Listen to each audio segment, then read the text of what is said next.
Hello, karibu sana to the show. Leo sijui tutajificha wapi kama wase wa Man U. My name is Simoninski and welcome to Club Banterz Game Week 8 review. Tuko na kawaida Stevo hapa na leo tuko na jamaa wa Liverpool. Walituanga watu 5-0 but anyway, how are you men? Salimiane.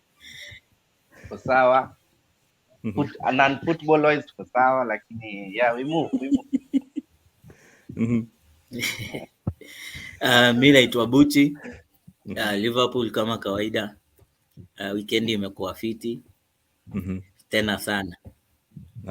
Sawa. Karibu sana. Tunangoja Ian yale hatujai, naona ana struggle kidogo na devices but anyway, let's start. Tuanze na results. Steve, uko na results hapo ama unataka nikusomee? Results za game zote ama game yetu? Game zote. Niko na results hapa. Let me just put my screen, okay? Sasa first game of the week ilikuwa Liverpool. They were away to Watford. Liverpool wakapiga mtu 5. Second game was Wolves took it also away to Aston Villa 3-2. Then obvious Manchester game away to Leicester, lost 4-2. Man City won 2 at home to Burnley. Norwich, Brighton a draw. Then Southampton won Leeds. That was a surprise. I thought it's what I win. Then Chelsea, although they struggled ikenda kuisha, actually niliona hiyo game. Brighton are a good team, but they lost to Chelsea 1-0. Brentford, sorry, Brentford. Yeah, Brentford.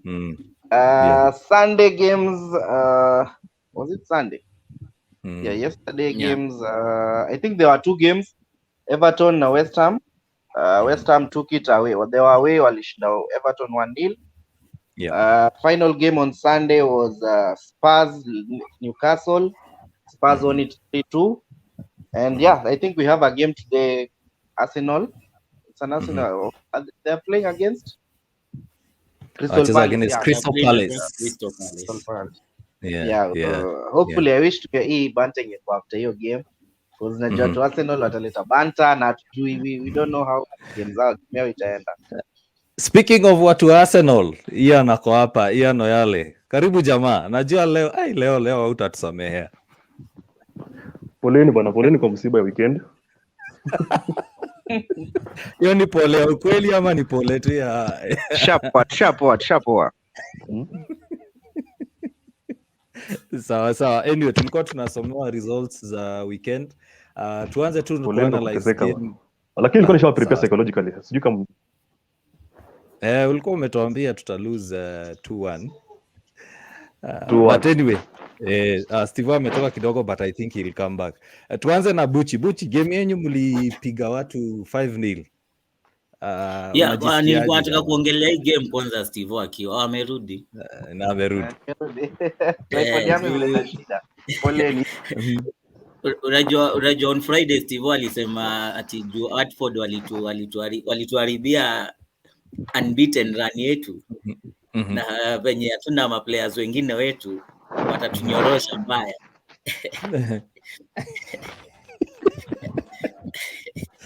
So game ilikuwa fiti sana. Kitu ilinifurahisha ni venye Salah siku hizi ana perform. Alafu saa pia Firmino, unajua sasa Firmino ana competition sana na Jota pale. So at least hii tunaweza sema tuko na number 9, something that Man U doesn't have. But from Cristiano Ronaldo ya Man City sasa unataka kutuambia Cavani na Ronaldo si number 9? Ronaldo kwanza tutafika tu game ya Man U. So basically the results were very good. The performance was top notch. Sina kitu hata ya criticize actually. Let's talk about that Salah goal. I mean, kama hujaona hiyo bao, you must be living under a rock. Exactly. That's there's that last goal against Watford and the other one against Man City. See, those 2 goals kwanza lazima zinaweza compete for goal of the season. Juu mazee jamaa amewaka, alafu ana score every game na bado ana assist. So sasa tukalose Salah, sijui tunaweza enda wapi. But pia looking at performance ya Mane, who has joined the Yeah. 100 goal club, and he's Without a just penalty. Minus without a penalty. penalty. Yeah, minus penalty. We'll see Bruno Fernandes. Yes. Amejoin the likes of Salah and Drogba as the top Africa scorers in the Premier League. Kumbuka Yeah. Salah and Drogba have 104 goals. Do you think that Mane can also be considered as one of the favorites for the Ballon d'Or, considering that Pia is one of the nominees? I don't think Mane can get to the top 3 for Ballon d'Or. Well, he's performing well, he's doing well, but the competition is quite stiff, and then is not that consistent compared to the top performers. You see, the likes of Robert Lewandowski, the likes of Salah now. If you compare those people with Mane bado hajafika. Kumbuka ya kwamba kama uko na any comments, if you have any comments, queries, suggestions, any banter, post on the comment section below and we'll get to highlight them and kuzisoma pale kwenye comment section. Yes. Now, wacha tuingie kwa Stevo. Stevo, ulisema hawa watu wata struggle against Watford. Nilisema wali struggle. Get me right. Sikusema wata struggle. Nilisema wali struggle. But listen, my first comment before I remembered that walikuwa na Watford was that Watford didn't have a chance. But chance ilitokea when I remembered like what they did to Liverpool. I think was it last season or the season before? The season 2019-20. Last season but one. Yes. But man, Liverpool I don't know. Liverpool are now unbeatable. Yani wamekuwa Liverpool of 2018-2019 tena. Like the way they are playing, sioni. Hata me, I don't know how we'll play against them because they are tough opponents. I think will be one of the hardest games we'll play, especially saa hii vile Ole ako under pressure, players pia wako under pressure. But Mane lazima tumpatie flowers zake. Not Mane, Salah. Because this season he's another human being or another player. Yani yuko levels above most other players. So Liverpool, it was a good game, acha niseme. A good game for a Liverpool player. A bad game for me. Ian, your comments on the game. Liverpool are outdoing themselves this season. They are playing well. The win against Watford, that was expected. Not with that bigger margin. We expected a win, yes, but not with a bigger margin. Salah's goal, superb. At the moment, Salah is the best player. In the world. He's the best at the moment. No, he's not the best player in the world. At the moment, he's the best. Is he better than Lewandowski at the moment? He's better than them at the moment. Did you watch Bayern Munich's game this weekend? Ile bao Lewandowski scored. I watched it. Hata Haaland pia. And he scored 2 actually. And he scored 2, I think. That Bundesliga is not something even to Bayern. That's what they do normally. So it's but they're doing it in the Champions League. Here. What about Champions League? They're still doing it at all.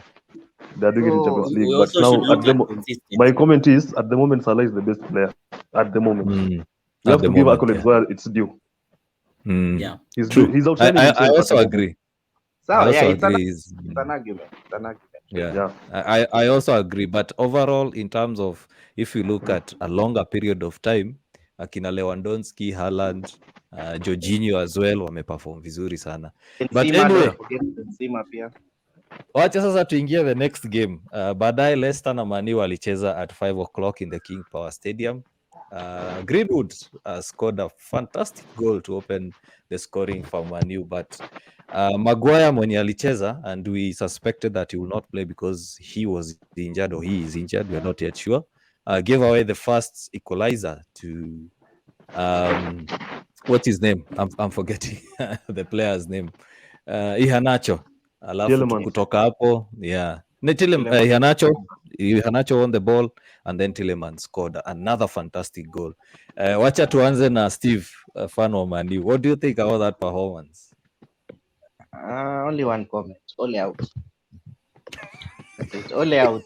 Ametufikisha kwenye anaweza tufikisha. Thank you. But it's time to go, msee. It's time to go. I don't think he can pick like from here. I don't think he can go any further with the team. Na imeonyesha through like history. We reach semi-finals, we reach finals, but we never win anything. So like I think his ceiling, ashafikisha ceiling yake as far as he can take Manchester. Today I'm calm because siku zimepita nimetulia. If this reaction was on Sato, words zingetoka mbaya, but after reevaluating, he's not a useless manager, but I think he's just reached his ceiling in terms of coaching, in terms of tactics, in terms of everything. I think sahi like the players ndo wanamtoa kwa shida tuseme, because he has quality players out ndo like they wanamtoa kwa shida every other time. Not his tactics. I am yet to see a game where his tactics won us a game. It's usually like we play, like I think Manchester United is the only team Bruno can play useless football but score 2 goals. Alafu waseme Ole masterclass. In real sense, ni ile individual brilliance. Like your game didn't play so well, but Greenwood scored, Rashford scored. Just moments of brilliance because of the players. It's not like it was a team effort at uliona like some plays move, like there was some movement, then it's like one long ball, like the Rashford goal. Hapo hizi sema anything happened. It was just one long ball. I think was it Lindelof ama who? Lindelof, Lindelof. Lindelof. Sioni anywhere anaweza kupeleka any further from penye amefika. Wewe umepeana your views as a Man U fan. Sasa wacha tusikize Liverpool na Arsenal. Na tulikosa fan wa Chelsea. Fans wa Chelsea sijui mbona wanajificha sana. But anyway, tunajua watajitokeza wakiwin Champions League ingine. Wacha tuanze na Liverpool. Najua Buchi ako na alisema he's holding a comment on Ronaldo. Yes. Before I start, actually, the Manchester United of last season was far much better than the one I'm seeing now. I'm sure you'll all agree with me. Last season Man U alikuwa anacheza kucheza. Mi hata nilikuwa naogopa Man U vibaya sana. Sasa hii, the only issue now, according to me, is Cristiano Ronaldo. That guy is not pressing enough. That guy, actually for me, Rashford is much better. And Cavani.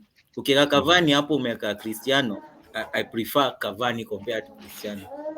Because one thing, Cristiano doesn't defend. Yeye kazi yake ni kukaa tu hapo tu. Akae tu angoje tu tapin. Bas. Hiyo ndio tu kazi yake. So like it's like Man U anacheza with 10 players. Yeah. So that is a major issue. Niliona kuna mahali ilikuwa imeandikwa, niliona mahali kwa Twitter ati Ronaldo will win the Tapin Dior. Exactly. So it's like Man U anacheza na 10 players. So as in I don't understand why Ole Gunnar. Actually I'm fair to blame Ole Gunnar still. Actually it's 9 players. Why 9 players? So Pogba. No defense, nothing. Then you have the best squad in the world, I would say that. So shida pia, your players are chasing as a team. If you look at how Liverpool is playing, unaona the strikers wa Liverpool bado wanarudi nyuma when they have to go back. Lakini ukienda Man U, it's a different story. That notwithstanding, when Man U and Liverpool meet, that is a whole new game. Huwezi predict who will win despite the fact that Man U anaweza kuwa chini ama Liverpool anaweza kuwa chini. Those two teams will never predict who will win. Sasa tunaweza kuwa we're doing good and Man U maybe are not doing good. But when those two teams meet, anyone can win. Hapo ndo unaonaga pia Man U ametoa their A game. Yes, sisi tunatoa our A game, so you cannot predict those two teams. Na kumbuka last season, was it in the FA mulitupiga 4? No, in the league. It was 4-2.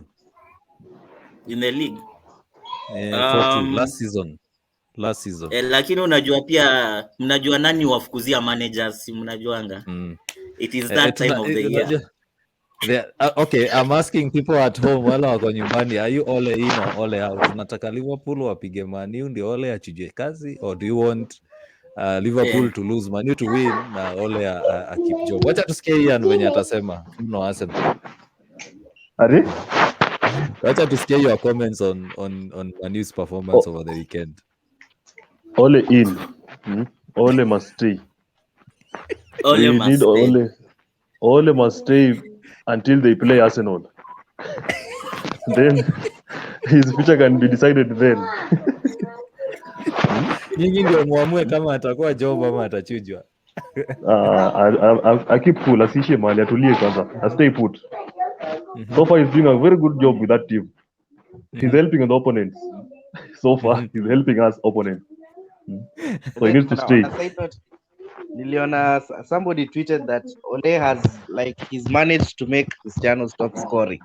Leonel tweet by then kafikiria. It's a funny tweet, but it really makes sense. Like Cristiano has been scoring everywhere, country, in Juve, everywhere. Like Manchester is the only team yenye sasa Cristiano in recent times ameshindwa kufunga mabao. Ameshindwa kufunga. Yani that is unheard of that Cristiano does not score 3 or 4 games consecutive.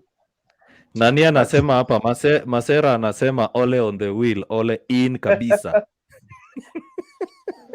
PSG endeleaje?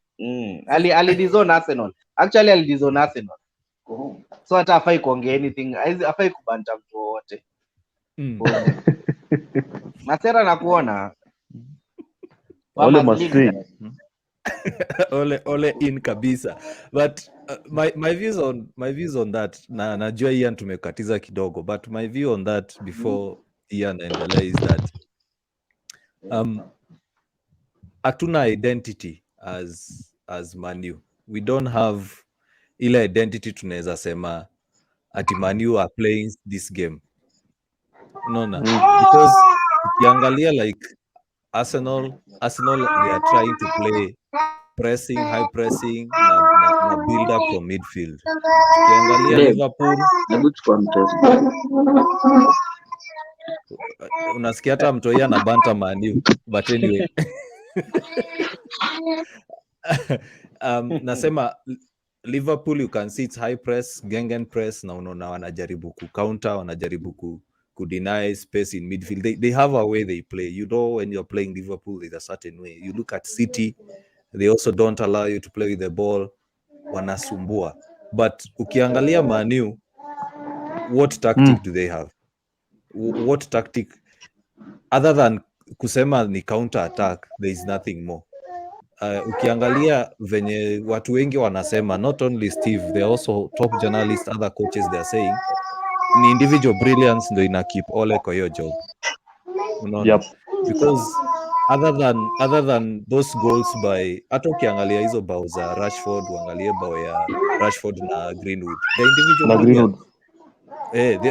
They are not goals that kulikuwa na build up. It's just that player tu ameamua let me make a run, anapata ball, that's it. Leicester dominated everything.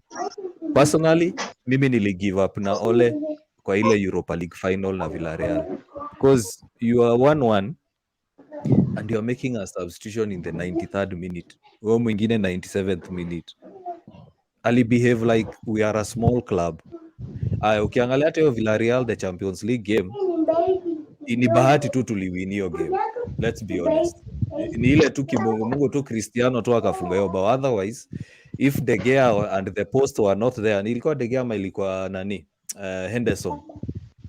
Actually Villarreal waligonga, it was Henderson I think. Actually Villarreal waligonga post I think 4 times. Ukiangalia game ya Leicester, ukiangalia hii game ya Leicester, how many goals did De Gea stop?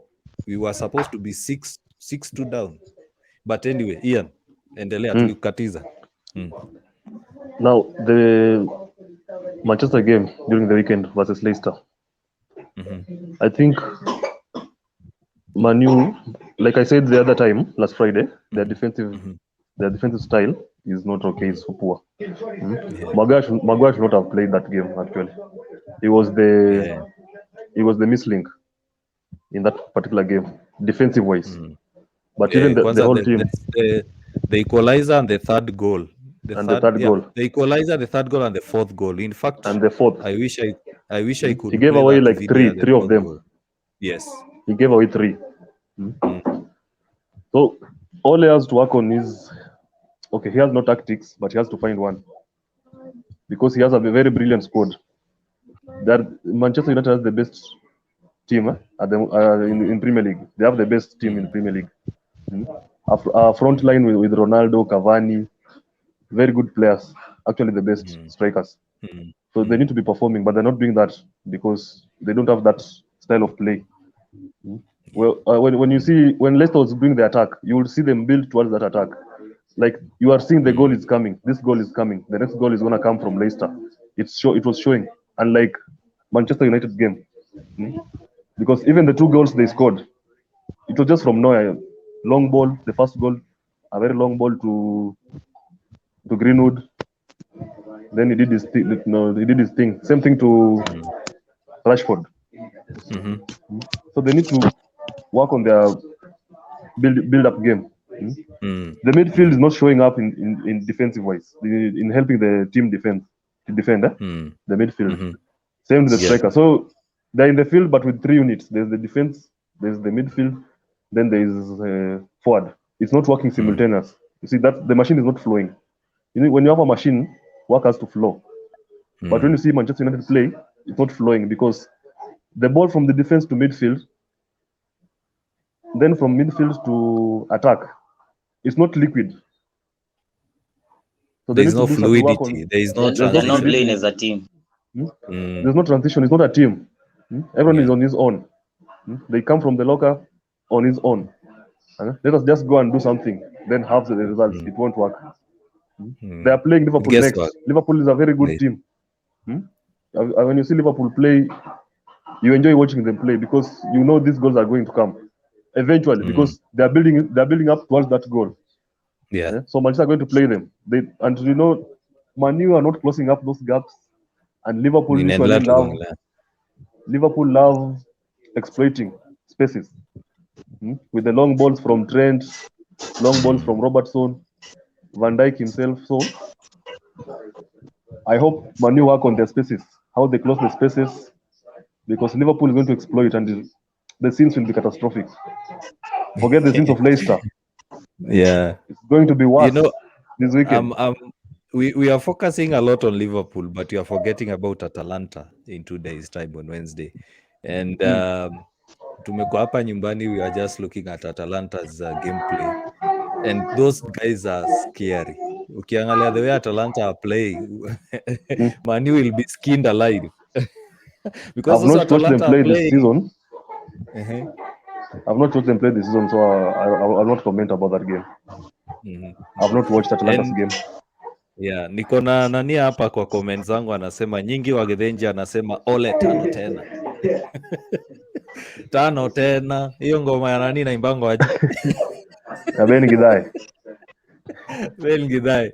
Steve unakaa umetulia sana. Ongea kidogo bana. Tetea Ole kiasi ama Ole.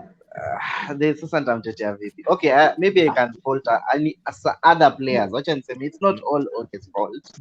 I would say like 60% is his fault, but 40% there are some players when they're not putting in a shot. Like you see, we have good players, but they're not hardworking in the they're not so hardworking in the game. Unapata like Ronaldo, let's say Ronaldo for instance. I have not seen Ronaldo track back ever since a United shirt. And you know, sometimes he's pushed on the wing during the game.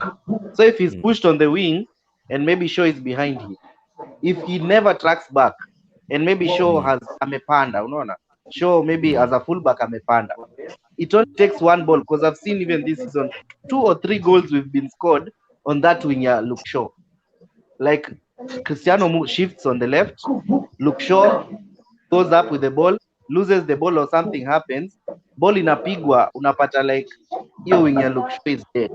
And I would not fault Luke Shaw alone, because most of the time akienda mbele as a winger or whoever who's in front should have the know-how to know, okay, he's gone up, at least let me try and cover him. Lakini there is no cover. That's why nasema like our players hawaiki enough effort off the ball. On the ball we are okay, but when we don't have the ball, there's no pressing. Like this weekend, there was zero pressing from Manchester. All 50 balls tulipoteza. All like 90% of 50 balls Leicester walikuwa na capitalize on them, na sisi tunazipoteza, ama tukoza kuzipoteza tunapeana foul. So I would say pia players, there are some players jina tu peke yake unafokuwa nao, like you see like players like Mane put in a shift, even Firmino anaekanga shift, and unajua he's sort of a flair player, let's say, but in that Liverpool kuna mtu team hapa kwa chat yangu defensive striker. kuna mtu hapa kwa chat yangu ananitumia kwa WhatsApp ananiambia Manchester United players are spoiled players. Wanalipwa domob ndio maana haoni haja ya kucheza poa, and then he's saying some of the players are bigger players than Ole. For example, Cavani, Ronaldo, Pogba are bigger players than Ole, so than the coach, than the coach. So anaona kama sijui uliona Ole Gunnar akiforce Cristiano ende agotema fans after the game. I don't know whether you guys saw it. I think there are big egos in that team. Like kuna big egos kwa hiyo team, so I think that's why nasema like Ole, the big fault comes to him kwa sababu I wouldn't say that the players don't like him, but tactically he's not sound enough to like push the players also. Naona like mimi naweza sema, if let's say players like Cristiano have worked with one of the most best managers in the game, let's say throughout his career, I would say like most of the players, Cavani, Cristiano, like wamework na very good competent coaches. So when you come to Manchester and find like the coach is, there's some ego in you, especially if you're a big player. The coach may tell you to do something and now say, like why would I do that? That's wrong. So anyway, I think that is a factor in it pia. Wacha tusikie Buchi vile anasema, inaonekana ako na kabanta anataka kurushia. Unaona pia especially the first few games when Cristiano alikam, there was this kind of a thing where everyone anapea Cristiano the ball as score. Like if you look at like last season, Fernandes alikuwa anafunga so many goals from nowhere, but then the first few games Cristiano akiwa ilikuwa tu ni kupasia tu Cristiano, tupatiani tu Cristiano tu afunge. Hiyo ni kitu kingine pia. If you look at it, it's Manchester United is not playing as a team, it's playing as individually. Inaangalia what you can do. So hiyo kuleta Cristiano, although it's a good thing for the Premier League for Man U, bado it may affect Man U. Okay. Pia ita contribute into destroying careers. As much as tunaweza sema young people like Mason Greenwood wata learn from an experienced person, bado ita contribute to ruining some of the young careers, because hakuna siku to expect Cristiano akainje a younger player ingie. So like so for example, say Rashford akikuja wanacheza wapi? True. Anyway, let's go to some of the comments. Nyingi wa Githenji anasema Ole tano tena, I think hiyo tulisoma. And then tuko na thanks guys for watching, remember to post your comments and tutazisoma. Anaendelea kusema Oyale amevaa jazi ya Gor, Wednesday tuko na derby. Macheveji derby. Sasa yana tulikuwa tumesahau hiyo story yake. Wacha tusome Joel Kamau vile anasema. Joel Kamau is saying sorry. Can I read it? Joel Kamau is, just read it. Joel Kamau from Facebook anasema, me I said jokingly, Man U has signed coaches the likes of Cristiano, Cavani. Reason those guys feel they can give ideas to the current coach. By that end of, I also have that idea. Like, we have such big egos kwa hiyo team, it might be to the detriment of the coach or yani kitu kaa hiyo. It's the same thing that happened with Barcelona na Messi. Yeah. Messi alikuwa anapea na ideas who should be signed, what should be done. The same thing actually. Yeah. Oyale amerudi. Kuna comment yako hapo Oyale. Unaambiwa umevaa jazi ya Gor na mko na derby on Wednesday. Yeah, left tena. But anyway, he'll come back. Yeah, so you are saying, Buchi, sorry. Yeah, I was saying the issue with the big egos, the big guys at Man U is similar to what Barcelona and Messi had.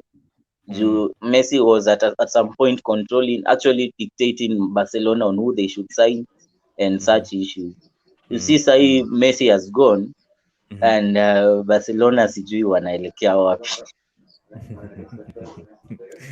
Barcelona, there is somewhere I saw a banter ilikuwa inasema ati Memphis Depay is Barcelona's best player, so that tells you how far they have fallen. But Barcelona Very have unfortunate. young good players. Wako na prospects wazuri Barcelona. Young players, yeah. Fati, the Pedri, I think. Anaitwa Pedri. The Yeah, guy in the Pedri. midfield. And there are some Yeah, young guys if you watch their game, their Champions League game against, I think it was Napoli. Yes. Uliona sabu walikuwa naweka 19 year olds, 20 year olds like na saizo wako down washapigwa already like anyway, but in the future maybe they'll be good. Yes. Right now it's all about finances for Barcelona. Yeah. It's about finances. Sawa. Kuna Buchi, tusome hiyo comment ya nani hapo ya Ivan. Alihepa leo ni kama kutaka kusikia machungu ya Man U. Since Ole joined, this is the best ever start to any campaign managed to this game week. See now we'll do against Liverpool. Even though we are shaky, will be interesting. By the way, it's true. This is the best start he has had for the last 3 years. Funny enough. Is that sarcastically? No, it's true. It's true. It's true. It's a fact. Yeah, it's a fact because I think I saw those stats. Tukiendelea kuongea, look for them. The first season he got 9 points after 8 matches. The second season he got 11 points, and now he has 14 points.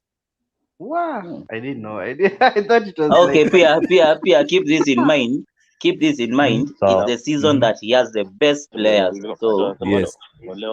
So anafaa kuwa hata 20 points.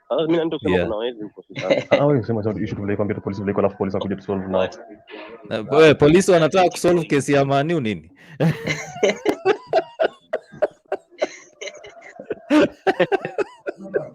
Aya, sawa. Aya, kuna hii comment ya Glenn. Steve, tusome hiyo comment ya Glenn. Glenn Zagalo Glenn from Facebook anasema I think Ole to go. It's same like Chelsea had Lampard with good players, but Chelsea started to win when good coach came in. So Ole to Zidane, competitive coach will rescue Man U. But there, I think all in all, anasema too, like for us to move forward, we need a better coach. Like just the same way Chelsea was struggling with the same players with Liverpool. My guy amekam Tuchel na akatana around. So also I believe that can happen to Man because we have the players. It's only it's only the coach. That's but you know it takes quite a lot of effort to get a good coach. How many coaches have you guys had since Alex Ferguson left? You know, let me Buchi wacha tuangalie hii. Let's look at Liverpool. How many coaches did you have before Klopp? Before Klopp, one. You also switching two. No, not two. one. We had two. No. You had three. Brendan Rodgers. A million coaches like. We had Brendan Rodgers before Brendan. Before you had Kenny. Before Kenny Dalglish. Before Kenny Dalglish. Before Kenny, we had who you are Everton. Yeah, basically Benitez. After Benitez. So after Benitez, how many coaches did you have in between? Two. Just Kenny Dalglish ujua alikuja mara mbili. Kenny Dalglish alikuja. No, we're talking about after Benitez. Yes. After Benitez, we had Kenny Dalglish. After Kenny Dalglish, we had Rodgers. Yeah. After Rodgers, we have Klopp. We had only two coaches in that span, and one of the coaches, Rodgers, almost to win the league. During the remember league. So the you see, famous Gerrard sleep. Yeah. Gerrard sleep. But the point is, you look at Manu where they went wrong was They had Rodson. yes. Hodgson alikuwa ndio nasema Yeah, three. they were three because Yeah, nani aliingia, yeah. Dalglish akatoka, Hodgson akaingia, then Dalglish akarudi. And then now Rogers. So what I'm saying is you look at all those coaches, the same thing that happened to Liverpool is happening to Man U. Number one, ukiangalia mtu kama Moyes and Van Gaal, they were never given support and time. Okay? Ukiangalia Mourinho alipatiwa support, but unfortunately alikuja aka unmask the problems that are in Man U. Okay? Now you look at now Liverpool. Liverpool, you have Kenny Dalglish alifikisha, let's say, Liverpool this level. And then Nani came in, Rogers came in, akapeleka Liverpool another level. Yeah. And then now when Klopp came in, what has happened? He has taken Liverpool levels and levels every season now anawapeleka level. The only season ni last season too, and basically it was injuries, there was Libaribia season. And we actually did well last season. Yeah, you did well. You did very well. The injuries too, especially to the end. Yeah. Let's look at City. City ukiangalia, when they were taken over, Mark Hughes was a coach there. The current the current Newcastle coach was a coach there. Then they went to Mancini akawapeleka level fulani. Pellegrini akawapeleka another higher level. Now when Klopp came in, amewafikisha another level. So all you're saying is there are these coaches that came in from Van Gaal. Van Gaal alifikisha Man U a certain level because under Moyes we were so poor. Then Mourinho akatufikisha another level. Unaona? Then decline ikaanza. Then now Ole ametufikisha his best. Haezi pita hapo. Let's just be honest. Now, if we have a coach like Conte or Zidane coming in, who knows? Probably they'll take this squad to the next level. Yeah, okay. So since Manu is going through what Liverpool basically went through, would I be wrong to say that Manu will stay for around 19 years before they see the league? Probably, because how many seasons has Manu stayed so far? I don't think. But it can't, because hiyo labda ni ngumu, because Liverpool walikuwa na struggle na financial situation back then before FSG came in. If we have to buy the league, we'll buy it. Ian, umekuwa ukipotea sana. Poleni bana. Huko home shida za nyumbani hizi. Matusijali mimi ndio huyo. Pole sana nyinyi. Anyway, we are reacting to this comment by Glenn. He's saying, I think Ole to go. It's the same like Chelsea. Had Lampard with good players, but Chelsea started to win when a good coach came in. So Ole to go. Then anasema Zidane to come in. Competitive coach will rescue Man U. What are your comments on this? Yep. Ole has assembled a good team, but now it's time he gives it to someone that can use it in the best way, because it's not working for them actually with Ole. I think Glenn is right, just like how Chelsea had a good team, but they were not winning with Lampard. So Tuchel came in, they began winning. So yeah, I think Manchester United the dressing room needs some excitement. A new coach, someone that will excite the team, will excite the fans, so that the results will start coming in. Ole is not that person at the moment. True. Ole is not that person at the moment. So they need someone to excite the team. Yep. They should go for Conte. I don't think Zidane wants to manage headaches. You know, those players are headaches, most of them. But Nani has come out today. Fabrizio in one of the podcasts amekama out akasema Zidane is interested in the job. Yeah. He'll sell players there. Zidane will come in. People will have to go. Like Pogba will have to go. I don't think. But remember, he wanted to buy Pogba. Zidane can work with big players. Zidane was a Real Madrid coach, so he knows how to manage big players. Yeah. And he'd love to work with Cristiano Ronaldo. I assume so, because he won with Cristiano. I think 3 Champions Leagues consecutively. So I think there's I don't think he can refuse. Plus, this is Manchester United. It's not like he's going to manage Everton where they don't have finance. When he comes, he'll be back with money. So or Liverpool. Anyway, don't so have much money. about so much about Man U to discuss Man U. So now let's go to Arsenal's game versus Crystal Palace. Remember, if Arsenal win, they'll just be 1 point behind the great Manchester United. Doesn't matter. And I wish them all the best. Doesn't matter. They're not going anywhere. Doesn't matter if they win or lose. They'll still finish 8th or 10th or 11th. I don't know. It's been number gun.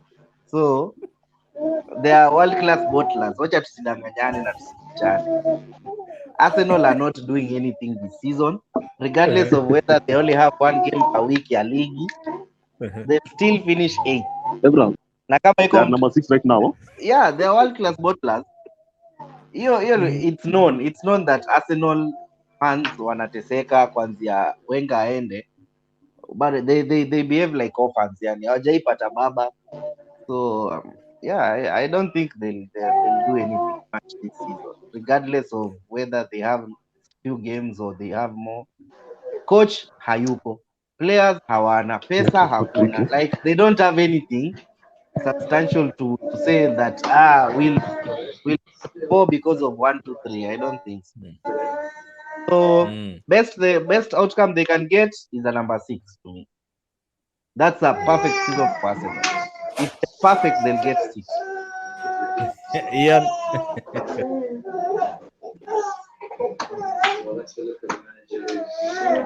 Hello. Arsenal versus Crystal Palace plays today. Arsenal wins 2-1. No, clean sheet. Today we are keeping a clean sheet. It will be 2-0. Clean sheet. Ramsdale clean sheet 2-0. Everyone is saying that Arsenal are bottlers. We all know the best bottlers. Mnafika finali alafu mna bottle kama kawaida. Nani yao sasa? So far so good. Manchester United of course. Right now they're 6th. You bottle one game in a season. You bottle all the games. No problem. This is the season you're bottling the whole game. All the games. By mid next month, Manchester United will be behind Arsenal. Arsenal will be in front. In fact, not even next weekend. Sawa Evra. Next weekend. What will happen? Arsenal will be on top of you. You guys will have shifted position. Doesn't matter. That's the only one weekend. Obviously, there's an odd weekend that you'll mtakwa top 4. Like there's always that odd weekend where everyone loses games. You win a game, a lucky game, tap in up or maybe a boomerang, then you're number 4. Then after 5 days, back to 8. Sisi wote tunajua tap in ni wakina nani. Tap in si ya boomerang. Tap in ako huko Manchester. Glenn anasema for Arsenal to win, Odegaard and VAR have to come to the rescue. Lazima, that's obvious. Someone to tell Glenn to stop listening football on the radio. I watch game. Aache mambo ya kusikia mpira aone. Naanze leo kuona. Nilisikia ati wale watu wenye usikiza football kwa radio ndio wana describe move na bao na hata hawakuona. Huyo Glenn hapo. Wacha Buchi yako huko juu, huko top of the table huko na Chelsea. Wacha tu aongelee hii maneno yenu ya Man U na Chelsea na Arsenal tusikie reviews zake. Buchi umenyamaza sana. My side naona it's like ametoka. Okay. A hang or something. Ian, do you see Arsenal making it to the top 4 this season? Buchi is back, I think. He's back. Kabla Buchi nini settle. That's a very difficult thing to. It's a very difficult venture. Top 6 maybe. That we agree. I told you, the best they can get is number 6. That's the best. It's top 6 maybe. Top 4 no. The team is still not ready. Wacha Buchi aseme hiyo story sasa. Oh yeah, Arsenal. Yes. Game ya leo na Crystal Palace, as much as I wish them all the best, naona tu atachapwa. Hata kwa hapo mali kumbe Unajua walienda kwa ligi kuna hizi timu zingine unafikaga mali unasema hata you never follow them, hata ujali zitaendeleaje. Juu unajua tu mkipatana nao tu ni kuchapwa. Ukitaka wachape Manu atachapwa, ukitaka wachape mtu atachapwa. So like Crystal Palace pia si timu ndogo, wao utusumbua sana, na kama wanatusumbua Arsenal ni nani? Si rahisi hiyo game leo. Arsenal wanaweza chapwa ama wadraw. Yaani umejisikilia maneno. Yaani kama pia ameleft. Amemute. Amemute ama ameleft? Ian, I think ameleft. Ameogopa hiyo comment yako. But anyway, tunauliza, wewe unaona kama Arsenal wata make top 4? Why is it? They cannot. Say top 4. Yes. Of course top 4. Of course pale we expect Liverpool, Man City, Chelsea na Man U. Mtu yote anaweza sumbua hapo sahi, tuseme maybe Tottenham, which is not likely. Everton, which is not likely. Sasa na Leicester. So Arsenal wape sasa kutoka number 5 na number 9 hapo wakikompete na kina Everton, Leicester, Tottenham hapo hivyo sasa. The top 4 is already gone. Hiyo not unless we expect like last season maybe hizo top teams ipate serious injuries that might affect their performance. Top 4 hakuna timu nyingine out of those. Okay. Umehighlight ukasema hiyo story ya wacha tusome kwanza hii comment ya Joel. Anasema hapo kwa pesa Arsenal ni wafanyi biashara. They have the highest tickets so far. So Arsenal wana pesa. I think I read somewhere, I don't know, tickets zao za is it the Emirates are the most expensive? Yes, especially the most the home expensive. games, they're just expensive. I don't know why, but I don't, maybe wana recoup pesa yao wenye they used to make the thing, but I don't know. It's usually very expensive to go to Arsenal. And mind you, Kroenke net worth ya Kroenke is higher than your Glazers. Okay, I'm not sure about that. Kroenke si ndio kona the highest shares I think za Arsenal, so net worth yake ni more than your Glazers or Man U. So it shows you there is something wrong with the club. Arsenal actually have money. Wana pesa. Yeah, they have money. The only top performing club that doesn't have money is Liverpool. Isi ndo tunanga pesa. Kama tuna struggle kupatia Salah 350 per week, he will be the highest earning ever Liverpool player. So sisi hatunanga kakitu, sio perform tu. We don't buy the league. You have good fan base. It's a good fan base. You have history. History really helps a club. If you have history, that's the only reason Arsenal people care about Arsenal. Because when ile history yao, like they won the unbeaten league, they have some kind of history. But angekuwa hawana history, I don't think anyone would care if Arsenal finish top 4, top 6, or top 8. But I think Arsenal also, Kroenke, what I hear, I don't know. Music too. I usually watch some shows the Arsenal fan TV, AFTV. More like the fans don't like Kroenke first of all, because he doesn't like commit. He's not committed to Arsenal. Yeah. Like other teams. I think on our Rams. I think it's Rams is a American football team. It's a team in America. NFL. Where like he buys all the best players, he has the best facilities, like he invests a lot, and he also goes to watch those games. But when it comes to Arsenal, like in a season, he'll only come once or twice. I think also that plays a part. Like the owner is not really invested in the thing. Yeah. But maybe if they start winning things, maybe he'll be more invested. But at the moment, I don't think Kroenke is a good owner for the club. They need but I heard all that by Newcastle, they said Arsenal is next, so I don't know. But if Arsenal get bought by the, I don't know, sijui tutalala wapi. Say wana Anyway. Headache. Anyway, Arsenal hata ni vizuri hii anayuko kwa hii topic juu sijui ataongelea nini. Let's talk about the Champions League. Coming in tomorrow and Wednesday. Watu wa Arsenal wanaweza kaa kando kidogo, kama ugali ilikuwa inaungua unaweza enda usonge kidogo. Kesho tuko na Atletico Madrid. Mko na Atletico Madrid. Mbaya sana. Hiyo game ngumu sana bana. Last time waliwachuja. Wao ndo walituchuja last time. Wao ndo waliwachuja by the way. Mnaona mtarevenge kesho tuko Metropolitana. Hii ni game ngumu sana. Hiyo tunaweza chapa 1-0, tutoke draw ama tu win 1-0.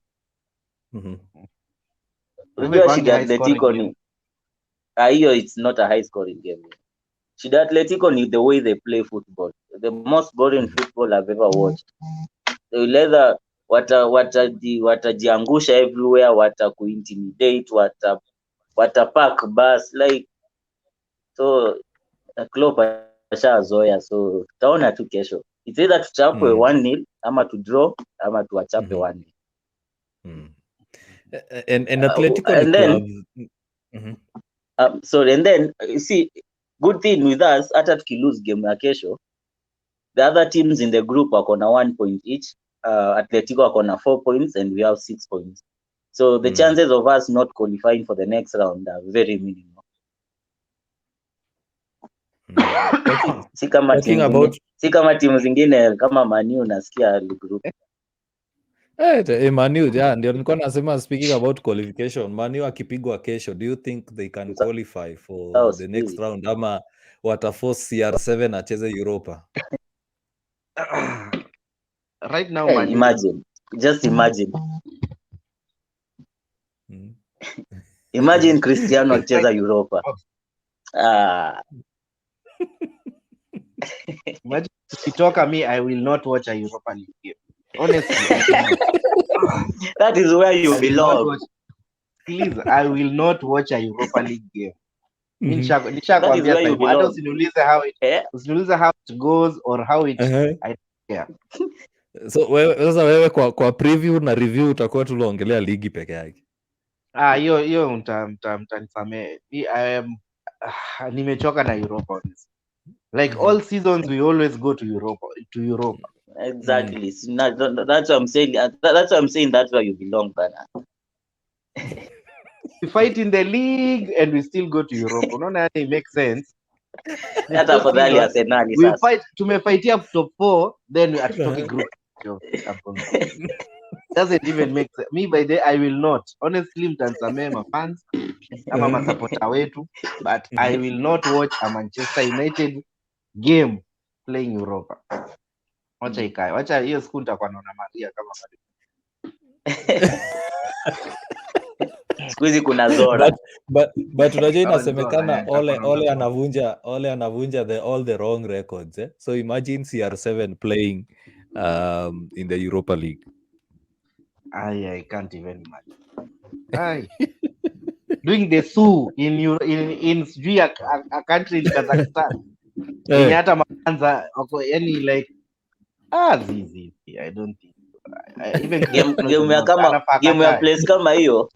Game kama hiyo Cristiano ataenda na private jet yake juu sasa ego yake doesn't allow him. Atiala nipateni mbele. Umesema hiyo story ya private jet, nikakumbuka Manu walifly out to Leicester to avoid traffic na bado wakachapwa 4-2 at 4-2. Na wamepanda ndege, probably wangepanda basi wangenini wangepigwa 7 hata. Wacha tuangalie fixtures the other top teams. Hapo naona Ajax BVB, that's a good game to watch. I think Barcelona wako na Barcelona tomorrow, not tomorrow. That's maybe the other day. Yeah, I think Wednesday. But tomorrow the big games zenye naona Ajax against Dortmund. That's a high scoring game. Both teams have really good attack. True. So yeah, there's Porto Milan pia. And there is PSG Leipzig. There's PSG. That PSG Leipzig will be destroyed. No. Hapana, That's Leipzig they City they unaweza they in write Paris. off. They in Paris. So PSG right now they are 5. They beat Barcelona, ma. Who beat Barcelona in that group? Yeah, I it's think it's PSG. PSG. They beat Barcelona. Leipzig pia walipiga Barcelona 4-0 I think. But PSG will.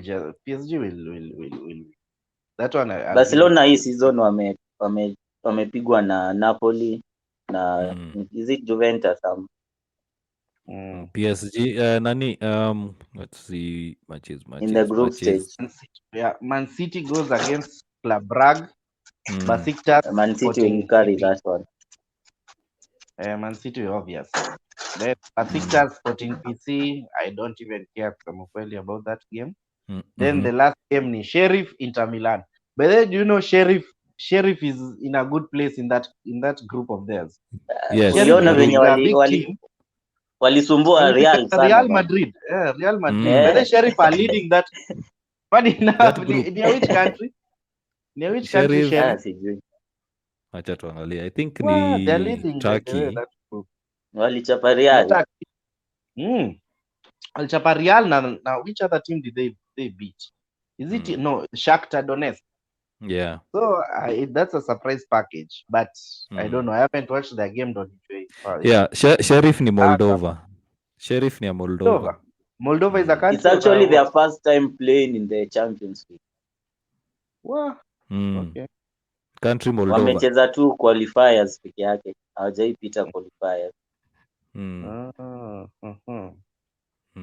So yeah. Yeah. Let's look at Wednesday's fixtures as we finish up the show. Okay.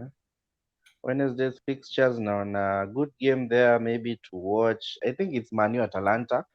The rest are like more one-sided games, like Nona Juve, Zenit, Chelsea, Malmo, Sevilla, and is it Lyon or which team? That's a good game, I think. Yeah, Sevilla and Lille. It's Lille. Lille. Is it Lille? It's Lille. Then another good one to watch. Another good one to watch is Red Bull Salzburg versus Wolfsburg. That's a hard one to call, actually. I haven't watched much of those two teams, but I guess they are almost similar kind of. But Salzburg is which country? Salzburg ni Austria. Wolfsburg, Germany. But Wolfsburg was struggling in Germany. I don't know how good they are in the Champions League.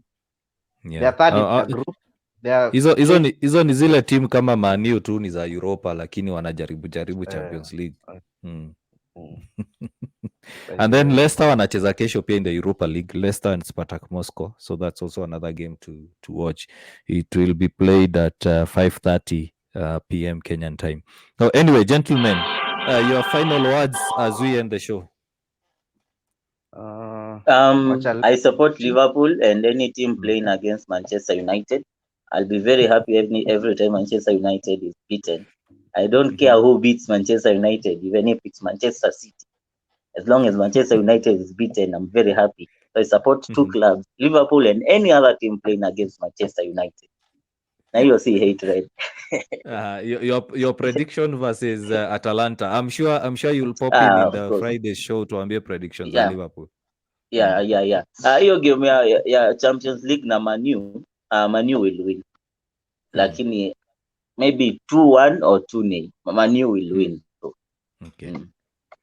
Steve? Yeah. Manchester blood. Macunian. Forever. Yeah. I think Ole out. First of all, I can't stress that so much. I hope sijui kama wanasikizanga wa Kenya, but Ole out. Just give us a new manager tafadhali before it's too late, before we can't qualify to top 4. At least try and wajaribu watupatia new coach as soon as. I think Liverpool game should be the last game he manages for Manchester United. So si useme tuachape ndio afukuzwe. No. Liverpool win. I will never say Liverpool to beat Manchester United. Hiyo rivalry haita.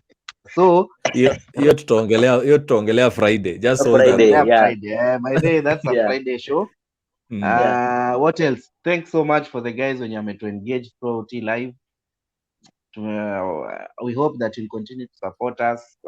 This is a fairly new thing. I think this is episode 2. Yeah, episode 2. Episode 2. So we'll be back here, I think, on Friday for the prediction show. Buchi, thanks so much for coming through. Najua tulikwambia short notice leo jioni and you are able to make it. So thanks a lot. Also, Oyala pia ametoka mapema, I guess, but also thank him for just coming through. This is the second shot for Nae. Die-hard Arsenal fan, but a good contributor to the channel or to the show. Yeah, and Simon, thanks for moderating. Naona kazi safi unafanya. Lakini ni ngumu kutokuwa biased. Ni ngumu, hata mimi najaribu.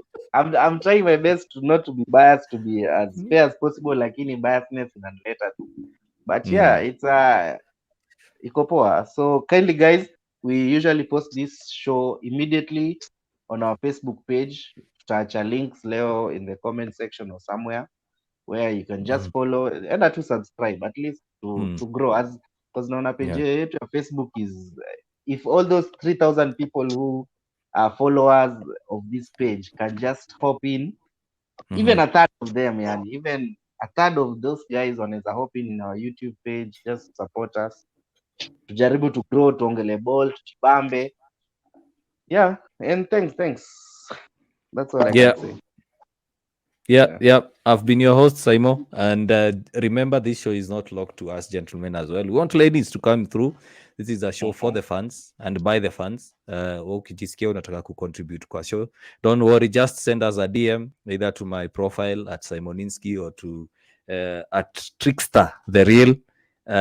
Ama Buchi, naona hapo ameandika I am Buchi. Just contact any one of us and we'll have you as a guest on our show. Utupatie banter yako, utuchoche. Very soon we shall be looking for the best banter of the week and tutakuwa tunaipost pale, tunacheka kidogo, wale wanasikia uchungu wasikia uchungu, and that's it. So until Friday, all the best and enjoy evening. Bye guys. Bye.